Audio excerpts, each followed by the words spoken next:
अस्सलामुअलैकुम। वालेकुम अस्सलाम। बहन क्या हुआ, बहुत उदास हो? जाने जाना बहन, घर में घुसते हैं तो ऐसा लगता है कि जहन्नम में आ गए। जाना हमारी तो कोई इज्जत नहीं है। बराबर बोली बहन, मेरे यहाँ भी ऐसा है। बहन ऐसा क्यों बोलती हो, क्या हो गया? वो सब बाद में बताएगी, पहले तू ये बता के इस्लाम में औरतों की कोई इज्जत है कि नहीं, कि सब मर्दों ने छोकरों के लिए है?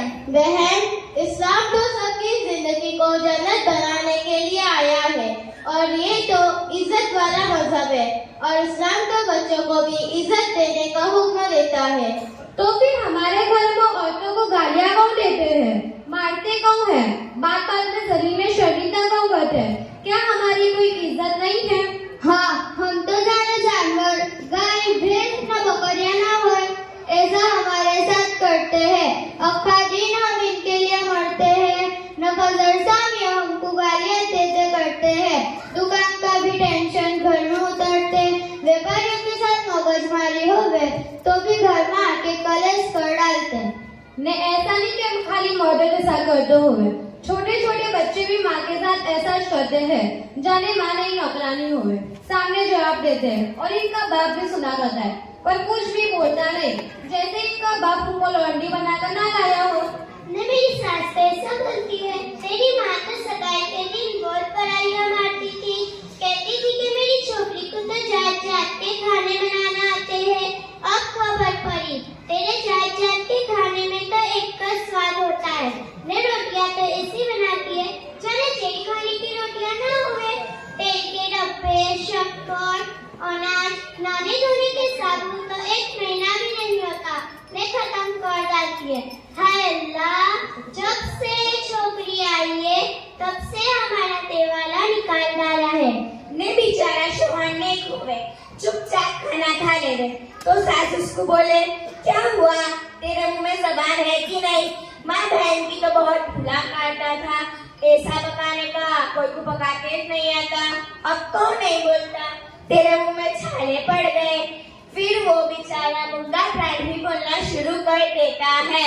अच्छा बहन, अब मैं समझ गई तुम क्या कहना चाहती हो।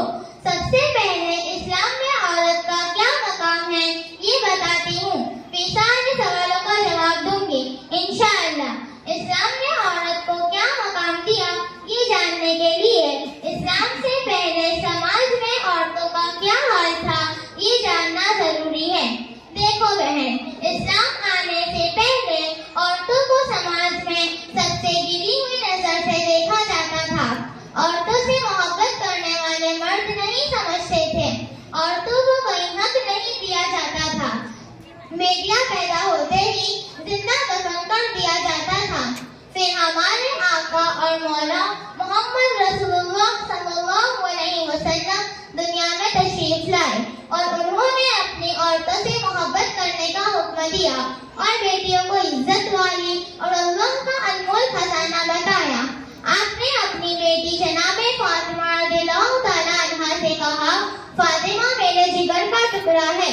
इसका मतलब आप समझिए, इसका मतलब ये है कि बीवी और बेटियां जिगर में रखने की चीज है, नफरत की नहीं।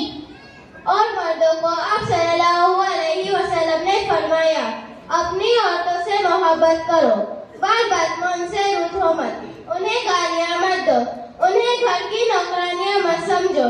कयामत के दिन अल्लाह की गोद लगेगी और एक कटहरे में औरत होगी और एक में मर्द, और अल्लाह के नबी सल्लल्लाहु अलैहि वसल्लम इन औरतों के वकील होंगे।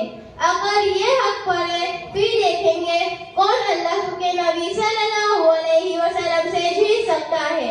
इसलिए कहती हूँ, औरतों, बेटियों, माँ और बहन के साथ इंसाफ और मोहब्बत का मामला करो। और आप सल्लल्लाहु अलैहि वसल्लम ने फरमाया, माँ के कदमों के नीचे जन्नत है, और औरत के लिए जन्नत का वादा फरमाया, मगर शर्त यह है कि उसका शौहर उससे राजी हो, वो अपने शौहर की इज्जत का ख्याल करे, बच्चों की सही परवरिश करे और अपने आप को गुनाहों से बचाए।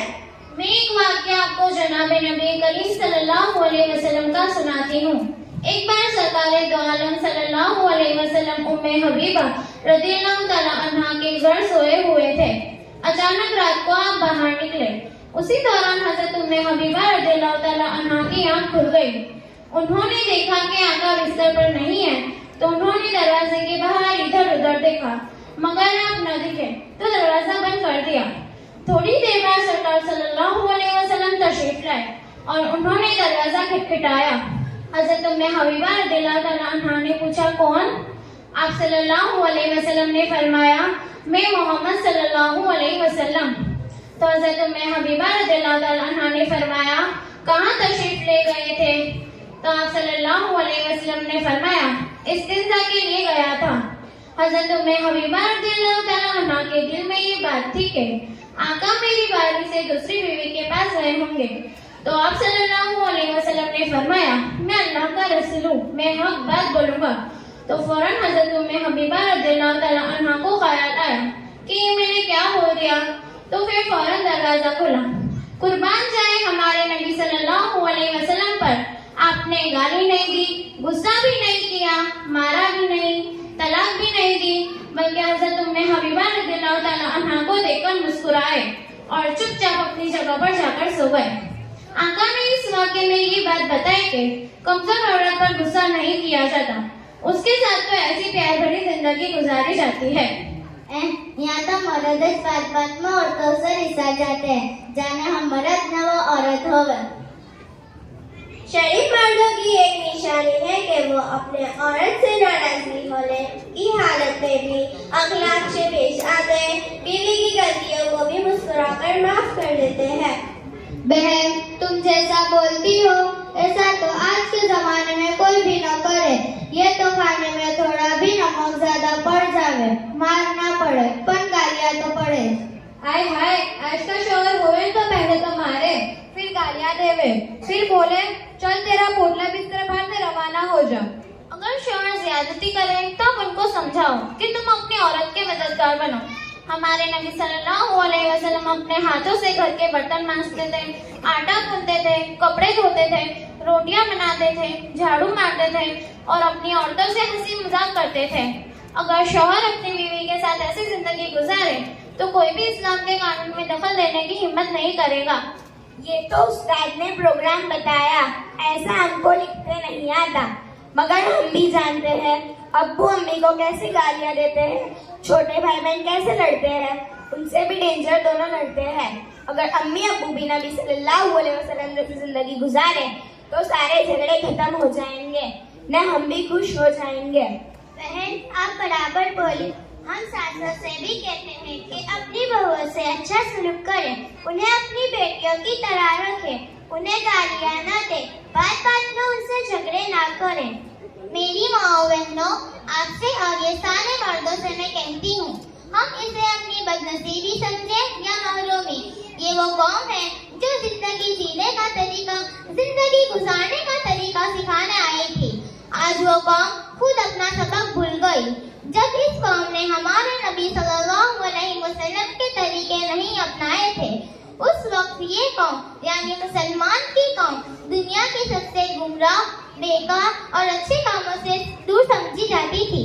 मगर आका की गुलामी ने इन्हें सितारों से आगे, चांद से ज्यादा खूबसूरत और सूरज से ज्यादा चमकदार जिंदगी दे दी। शायर कहते हैं, जो खुद न थे राह पर औरों के हादी बन गए, जो खुद न थे राह पर औरों के हादी बन गए, वो क्या नजर थी जिसने मुर्दों को मसीहा कर दिया। आज हमने हमारे नबी सल्लल्लाहु अलैहि वसल्लम के गुलामी छोड़ी तो हमारे हालात देखो। जिस माहे औरत को बीवी और शौहर बनकर साथ जिंदगी गुजारनी थी, आज वो एक दूसरे के दुश्मन बन गए। ये लम्हा मोहब्बत से नहीं गुजरता। न बीवी शौहर को माफ करने के लिए तैयार है, न शौहर बीवी को बर्दाश्त करने के लिए तैयार है।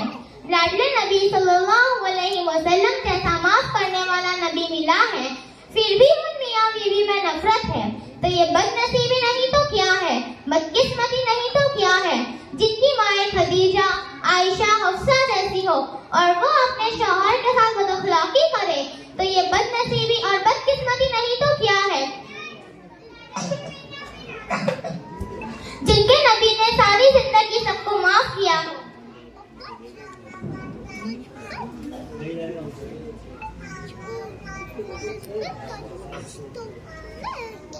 जिनके नबी ने सारी जिंदगी सबको माफ किया है, वो नबी की उम्मत आज बात बात में कोर्ट के दरवाजे खिटखिटाते हैं। तो ये बदनसीबी और बदकिस्मती नहीं तो क्या है? देखो, इन मर्दों और इन औरतों को अगर कामयाब जिंदगी गुजारनी है तो आओ हम सब ये फैसला करें कि आज से कोई भी मर्द और कोई भी औरत नबी सल्लल्लाहु अलैहि वसल्लम के तरीके नहीं छोड़ेंगी और अपने सारे अमाल शरीयत मुताबिक हल करेंगे इंशाअल्लाह। अस्सलामु अलैकुम। माशाअल्लाह। अब एक मुकालमा बाकी है और उसके बाद एक नज़म बाकी है। वही बच्चा पढ़ने वाला है जिसने भी गलत बात है वाली नज़्म पढ़ी थी, लिहाजा बराए करम आखिर तक अपने को जलसे में